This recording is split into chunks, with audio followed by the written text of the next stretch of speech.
Part 3. Swann in Love. Section 21. Meanwhile, the pianist having doubled his speed, the emotion of the music lovers was reaching its climax. A servant was handing refreshments about on a salver, and was making the spoons rattle, and, as on every other party night, Madame de Saint Euverte was making signs to him, which he never saw, to leave the room. A recent bride, who had been told that a young woman ought never to appear bored, was smiling vigorously, trying to catch her hostess's eye so as to flash a token of her gratitude for the others having thought of her in connection with so delightful an entertainment. And yet, although she remained more calm than Madame de Franquetot, it was not without some uneasiness that she followed the flying fingers. What alarmed her being not the pianist's fate, but the piano's, on which a lighted candle, jumping at each fortissimo, threatened, if not to set its shade on fire, at least to spill wax upon the ebony. At last she could contain herself no longer, and running up the 2 steps of the platform on which the piano stood, flung herself on the candle to adjust its sconce. But scarcely had her hand come within reach of it when, on a final chord, the piece finished, and the pianist rose to his feet. Nevertheless, the bold initiative shown by this young woman, and the moment of blushing confusion between her and the pianist which resulted from it, produced an impression that was favorable on the whole. "Did you see what that girl did just now, Princess?" asked General de Froberville, who had come up to Madame de L'Homme as her hostess left her for a moment. "Odd, wasn't it? Is she one of the performers?" "No, she's a little Madame de Cambremer," replied the Princess carelessly, and then, with more animation, "I am only repeating what I heard just now myself. I haven't the faintest notion who said it; it was someone behind me who said that they were neighbours of Madame de Saint Euverte in the country. But I don't believe any one knows them, really. They must be country cousins. By the way, I don't know whether you're particularly well up in the brilliant society which we see before us, because I've no idea who all these astonishing people can be. What do you suppose they do with themselves when they're not at Madame de Saint Euverte's parties? She must have ordered them in with the musicians, and the chairs and the food. Universal providers, you know. You must admit they're rather splendid, General. But can she really have the courage to hire the same supers every week? It isn't possible." "Oh, but Combemer is quite a good name, old, too," protested the General. "I see no objection to its being old," the Princess answered dryly. "But whatever else it is, it's not euphonious," she went on, isolating the word euphonious as though between inverted commas, a little affectation to which the Guermantes set were addicted. "You think not, eh?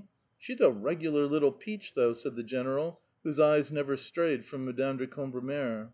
"Don't you agree with me, Princess?"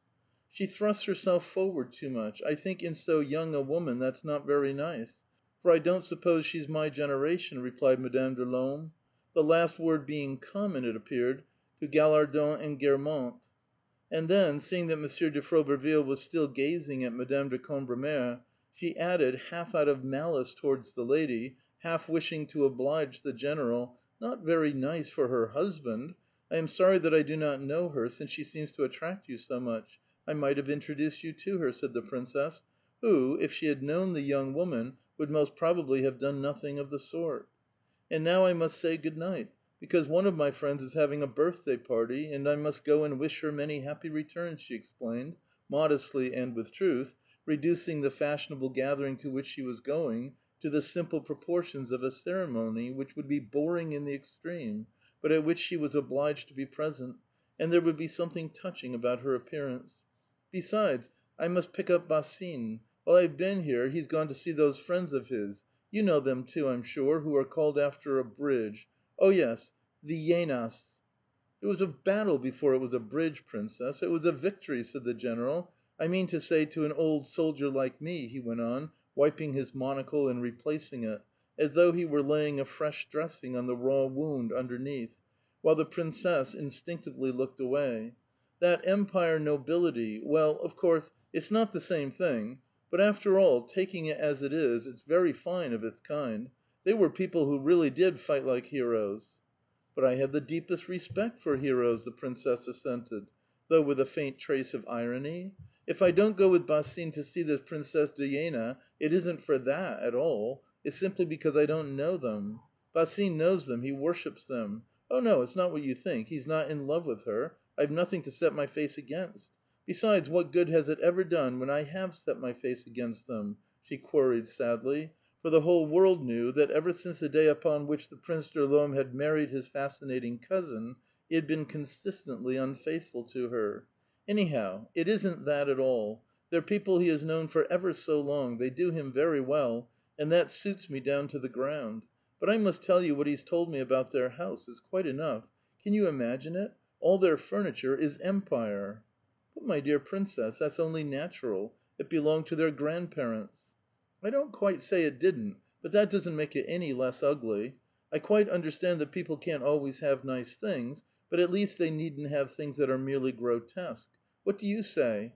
I can think of nothing more devastating, more utterly smug, than that hideous style, cabinets covered all over with swans' heads, like bath taps."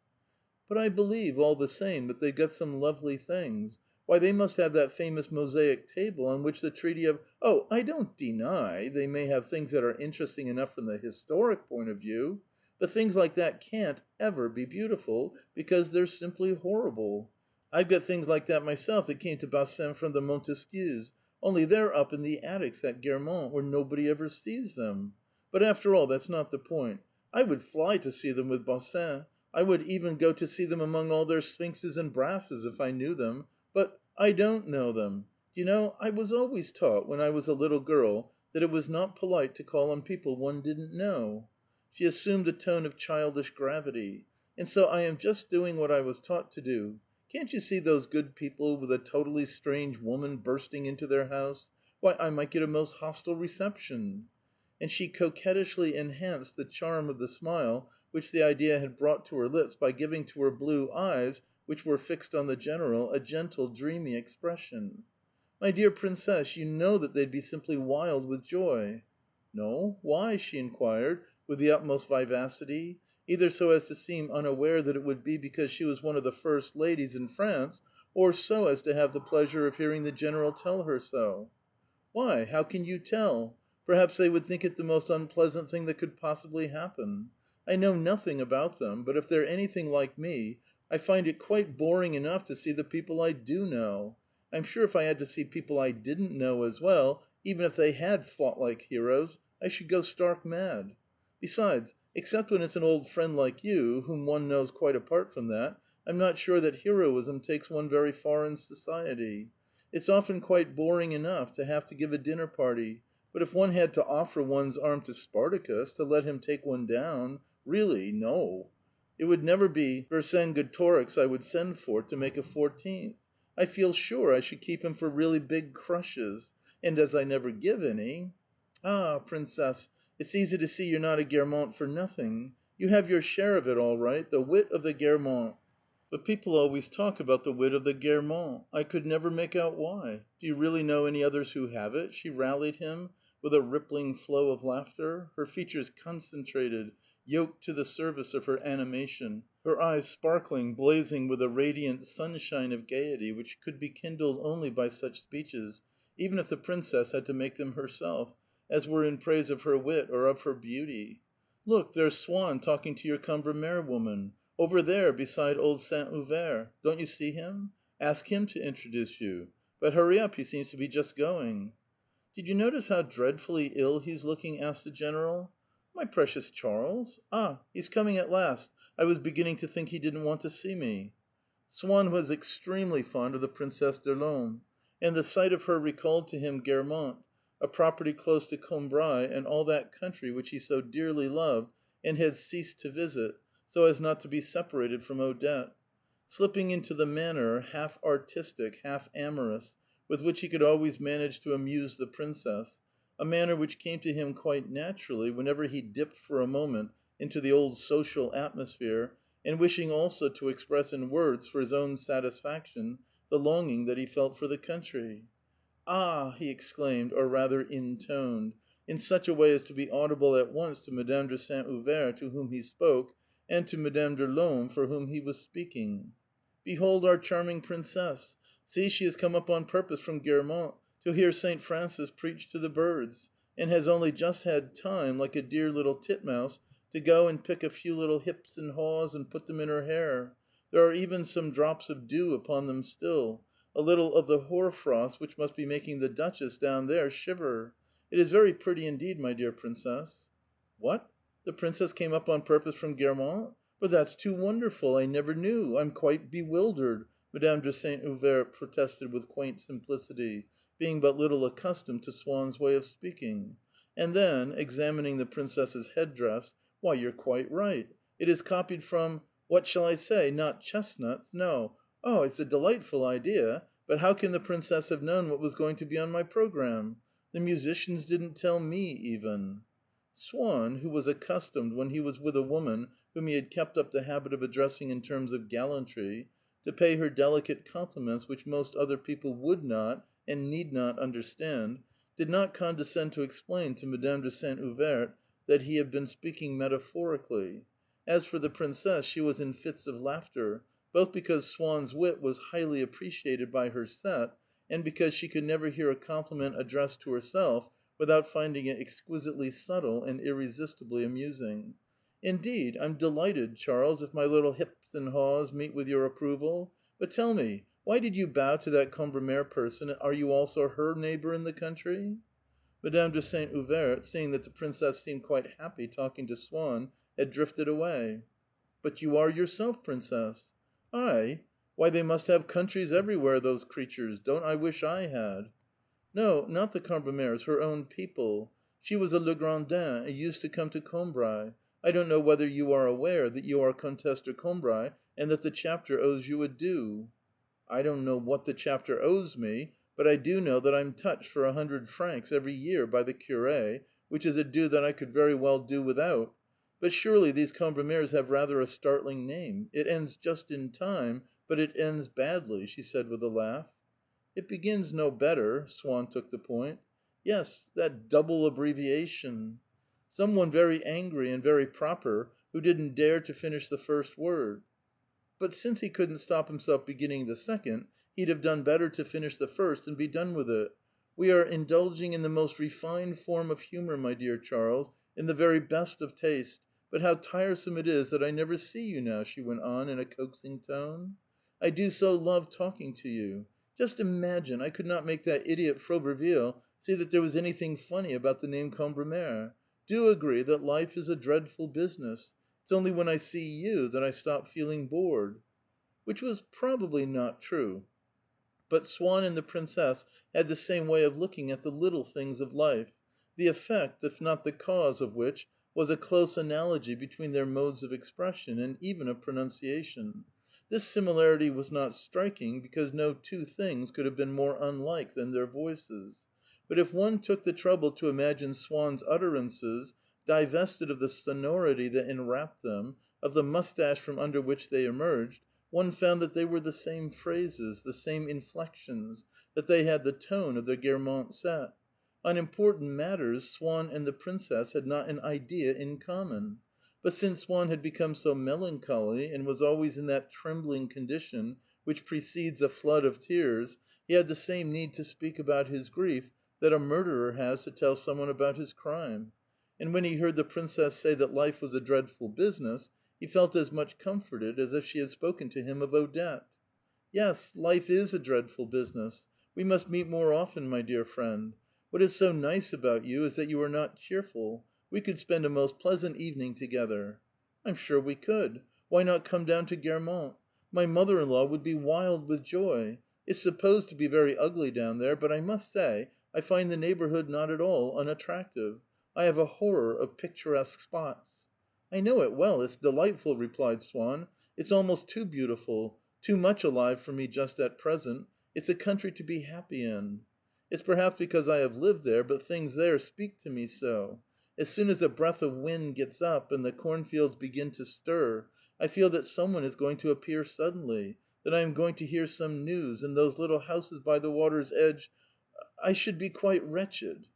"Oh, my dearest Charles, do take care. There's that appalling Rampillon woman. She's seen me. Hide me somewhere. Do tell me again, quickly, what it was that happened to her. I get so mixed up. She's just married off her daughter or her lover, I never can remember. Perhaps both. To each other. Oh no, I remember now. She's been dropped by her prince. Pretend to be talking, so that the poor old Berenice shan't come and invite me to dinner. Anyhow, I'm going. Listen, my dearest Charles, now that I have seen you once in a blue moon, won't you let me carry you off and take you to the Princesse de Parme's, who would be so pleased to see you, you know, and Bausin, too, for that matter, he's meeting me there. If one didn't get news of you sometimes from Meme, remember, I never see you at all now." Swann declined. Having told Monsieur de Charlus that on leaving Madame de Saint Euverte's he would go straight home, he did not care to run the risk, by going on now to the Princesse de Parme's, of missing a message, which he had all the time been hoping to see brought in to him by one of the footmen during the party, and which he was perhaps going to find left with his own porter at home.